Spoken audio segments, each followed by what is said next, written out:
ஏன்னா ஒருத்தி அவன் மாடல வைப்பான், பக்கத்துல ஒருத்தி பாத்துக்கிட்டே நிற்பான். இவ இப்படி என்ன அழகா வைக்கிற பாரு, நல்லாவா இருக்கு அப்படின்னு ஓடி அதை அழிச்சு வச்சுட்டு அடுத்த அவ ஸ்டைல்ல வைப்பான். இப்படி இந்த பொண்ணு ஆளாம ஆக்கி விடுவாளும் கிடையாது. ஆழப்படுத்தி தான் கொண்டு வர்றது, ஆழப்படுத்தி நல்லாவே இருக்காது. அந்த நாளில் இப்படி ஆழப்படுத்தி பிள்ளைகளை குட்டி கொண்டு கட்டி வைக்கிறது தான் இப்போ உள்ள பிள்ளைகளுக்கெல்லாம். இந்த என்னது அழகு நிலையம் இருக்கு இல்லையா, பியூட்டி பியூட்டி பாரு, அங்க இருந்து பிள்ளைகளை வர சொல்லி அலங்காரம் செய்து கொண்டு வச்சிருக்காங்க. இப்போ நம்ம 10,000 ரூபாய் எத்தனாயிரம் ஆயிட்டானே. பொண்ணுக்கு அம்மைக்கு அலங்காரம் பண்றேன். பொண்ணுக்கு அம்மைக்கு எதுக்கு அலங்காரம்? மாமியார் இல்லையா, அப்படியா? வீடு பக்கம் போகும்போது மாமியார் டிப் டாப் போவேன். பொண்ணு யாரு மாமியாருன்னு தெரியாம வரக்கூடாது இல்லையா? மாமியார் சாயங்காலம் வர சொல்லிருக்கு. சரி சரி சரி, அதனால இப்படி அலங்காரம் பண்றாங்க. சீதா வேலங்கரிப்பதற்காக வேண்டி தங்க கடைய சரிகை பவளம் தங்க சரிகை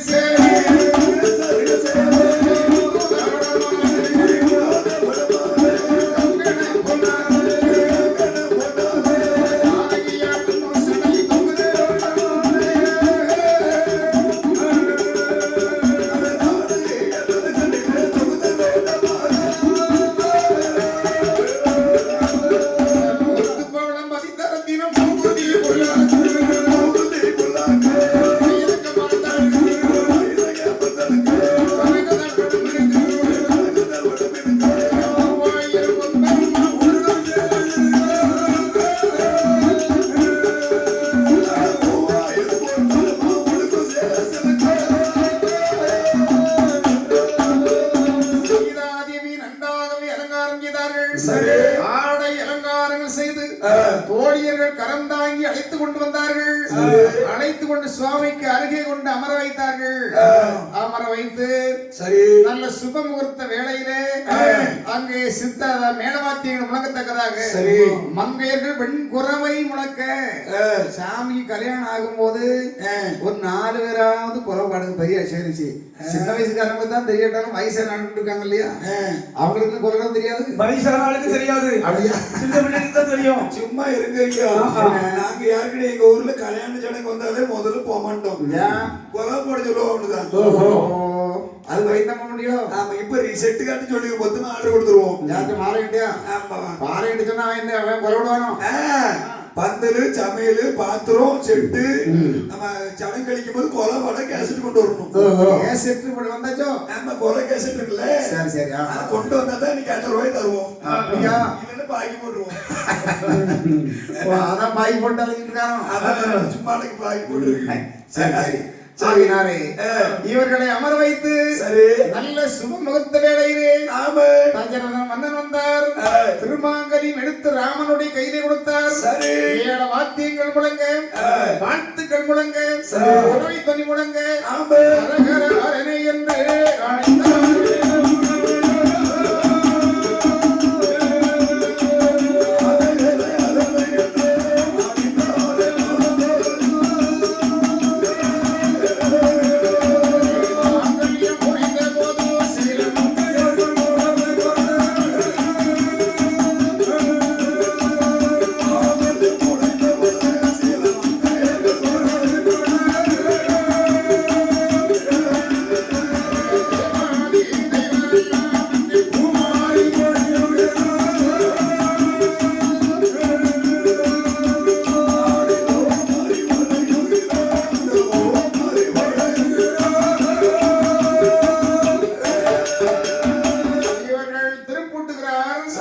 கல்யாணம் நடந்த உடனே எல்லோரும் மங்களகரமான குறவைகள் உழைக்கிறார்கள்.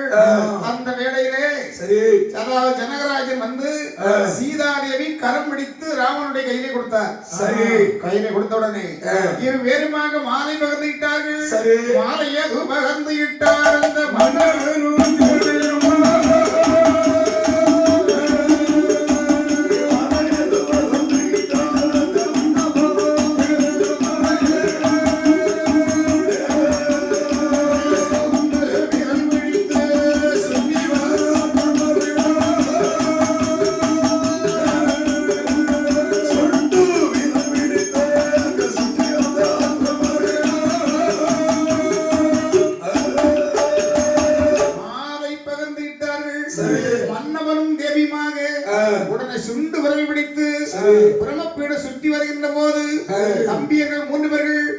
மூன்று பேருக்கு முதல் முனியார் பரதாழ்வார் பரதன் ஆராத்தி எட்டி வர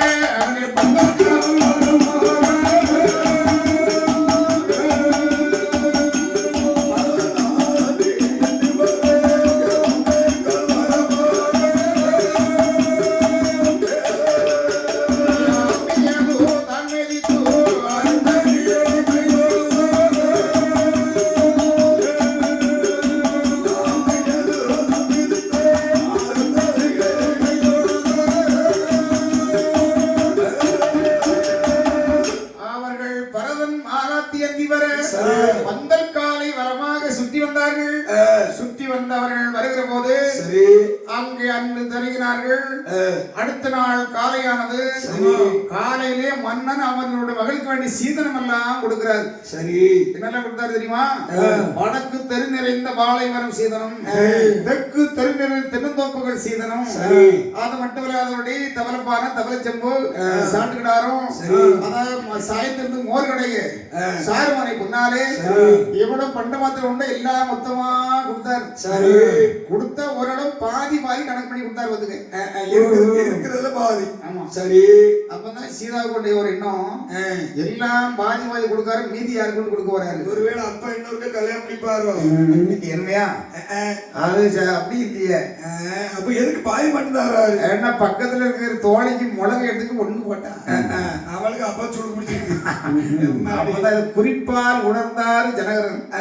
ஓஹோ, பொட்டவிளை எவ்வளவுதான் அள்ளி கொடுத்தாரும் கடவுளை விட்டு போட்ட மாதிரி அவன் அடுப்புலோட குப்பை அண்ணா தான் அவளுக்கு மனஹார பிஞ்ச செருப்பு கட்ட விளக்குமாறு அடுப்பு குப்பை ஒண்ணு விடாம அள்ளிட்டு போயிடுவா. ஆமா, அப்பவும் திருப்தி இருக்காது. அப்பவும் திருப்தி இல்லாம தான் போவா. அதனால சரி மகளே, நான் சொன்னதை கிளம்பா சொல்லுங்கப்பா. நான் உண்டதெல்லாம் எங்களுக்கு சரி, உண்டு மிச்சம் எவ்வளவு இருக்குமோ எல்லாம் அதுதான். சரி, ரொம்ப சந்தோஷம் என்று சொல்லி தாரை வார்த்தை கொடுத்தா. சரி, அப்பதான் மகளை சொல்லாருப்பா, நீ போறது சரி, ஒரு கருத்து மட்டும் சொல்ற கிளம்பா. சொல்லுங்கப்பா. ஆடோடாடிய காடு அரசனோட இருந்தக்கூடியும் அடிக்கடி தாய் வீடு ஓடி பெண்டீரும். சரி, இந்த மூன்று பேயோடாடி கடவுள்னு சொல்லுவாங்க. கொஞ்சம் விவரமா சொல்லுதாங்க. ஆடோடாடிய காடுன்னு சொன்னா வெள்ளங்காட்டை கொண்டு வெள்ளாம செய்தவை. சரி, வெள்ளாடு மேஞ்சா வெள்ளாம விளங்குமா?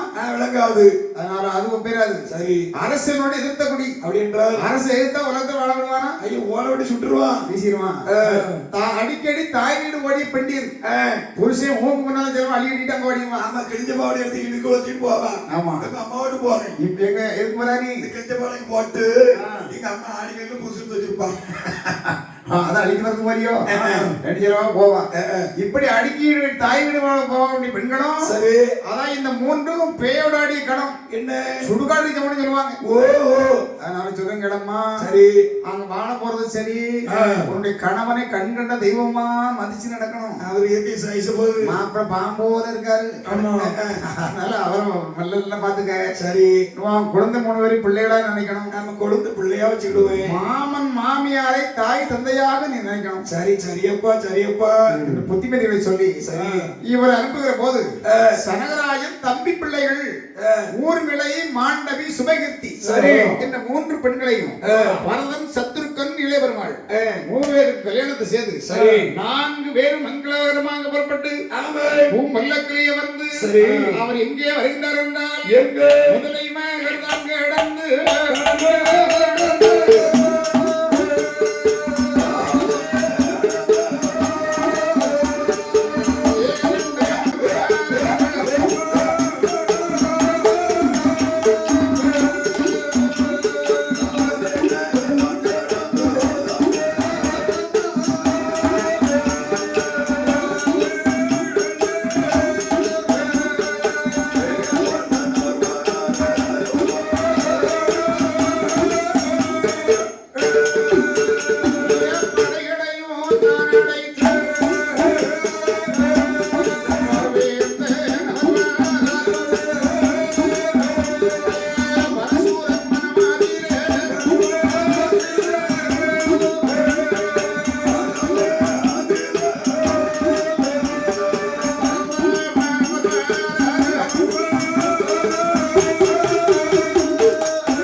பரசுவரன் வழி மறித்து தஜரனிடத்திலே வாக்குவாதம் செய்கிறான்.